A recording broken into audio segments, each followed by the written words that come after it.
전기공학과 16학번 조수연입니다. 텀 프로젝트 2 발표를 시작하겠습니다. 저의 발표는 다음과 같은 순서로 진행될 예정입니다. 첫 번째로 텀 프로젝트 2에 대한 엑스마인드입니다. 저는 텀 프로젝트 2 진행을 크게 프로젝트 1의 보충과 PPT의 구성으로 두고 하위 주제들을 다음과 같이 정리하였습니다. 다음은 논문 선택 과정입니다. 논문을 검색할 때 구글 스칼라와 RISS를 사용했으며 특히 코로나 디텍션에 관한 SCI급 논문을 보며 최근 동향과 아이디어 등을 파악하는데 RISS를 사용했습니다. 앞서 설명한 과정을 통해 선정한 논문 중 제가 선택한 논문은 FET 기반의 센서로 코비드-19의 판별이 가능하다는 것에 대한 내용이며 웹 오브 사이언스로 파악한 임팩트 팩터가 10 이상이고 JCR 랭킹이 Q1에 들며 애스트랙트와 그림이 흥미로워서 논문을 선택하게 됐습니다. 다음으로 논문의 내용에 대해 알아보겠습니다.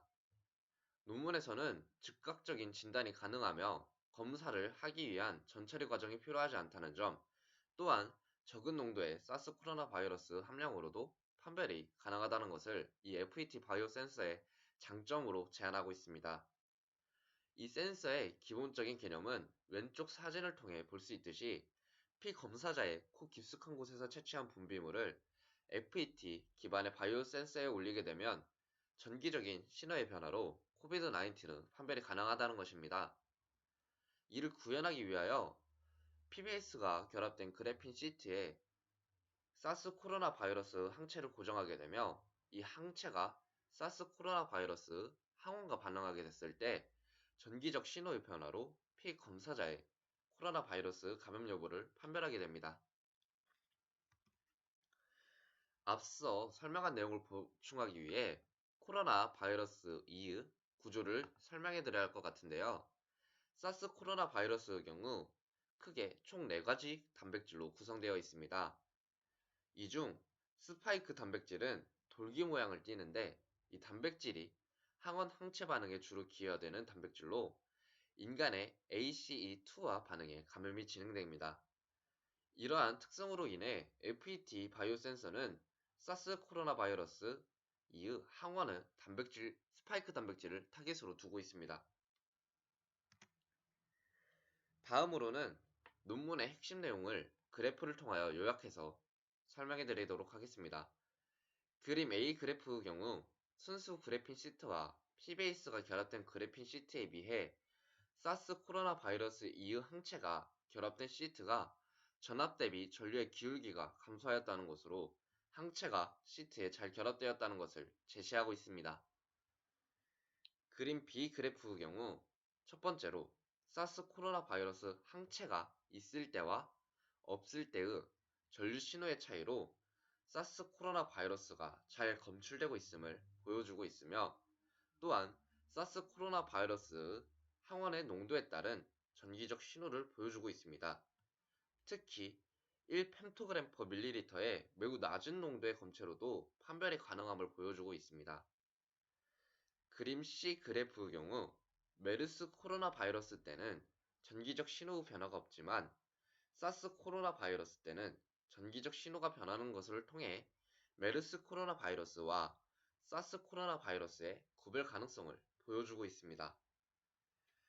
그림 D와 E의 그래프의 경우 실제 환자의 임상 샘플을 이용한 실험 결과를 보여주며 임상 진단의 사용이 가능함을 보여주고 있습니다. 다음으로는 만드는 과정 및 실험 환경에 대한 내용입니다.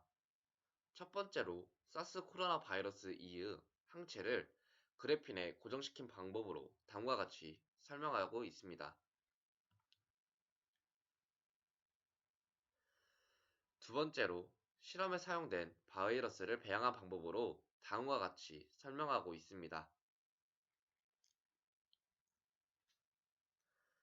세 번째로 실험에 사용된 임상 샘플의 준비의 경우 다음과 같은 절차를 통해 진행되었다고 논문에서 설명하고 있습니다. 다음으로는 논문에 대한 저의 견해를 말씀드리고자 합니다. 앞서 보여드린 그래프 중 그림 C 그래프에서 메르스 코로나 바이러스 주입 때 초기 전류 대비 전류의 변화량의 크기가 살짝 증가함을 볼 수 있습니다. 이에 대한 이유로 단순 액체의 주입으로 인한 전류의 변화이거나 가능성은 적지만 적은 수의 사스 코로나 바이러스 스파이크 단백질 항체가 메르스 코로나 바이러스와의 결합으로 이루어졌을 거라고 추측하고 있습니다. 이러한 이유가 아니다고 하더라도 실험 환경에 비해 실사용의 환경에서 변수가 더 많이 존재할 것이며 이는 곧 실사용 시 정확성에 영향을 줄 수 있을 것이라고 생각합니다. 다음으로 결론을 말씀드리기 전 현재 코비드-19의 검출 방법인 리얼타임 RT-PCR에 대해 간단히 설명을 드리자면 아래 써져 있는 것과 같이 전처리 과정, RT 과정을 거친 후 PCR 과정이 반복되었을 때 타겟 DNA가 증폭되었다면 피검사자가 코비드-19에 감염되었다고 판별하게 됩니다. 앞서 말씀드린 리얼타임 RT-PCR의 경우 소요 시간이 전처리 과정을 포함해 최소 3시간의 긴 시간이 걸린다는 점, 전처리 과정으로 인해 전처리 정확성이 떨어질 수 있다는 점, 채취 시 검체의 양이 적을 때 정확성이 떨어질 수 있다는 문제점이 있습니다. 하지만 논문에서 제안하는 FET 바이오 센서로 대체하게 된다면 즉각적인 판별이 가능하고 전처리 과정이 필요 없어 전처리 과정으로 인한 정확성이 떨어지는 일이 없으며 검체의 적은 농도에도 판별이 가능해진다는 것으로 코비드-19의 판별이 효과적으로 이루어질 것이라고 생각합니다.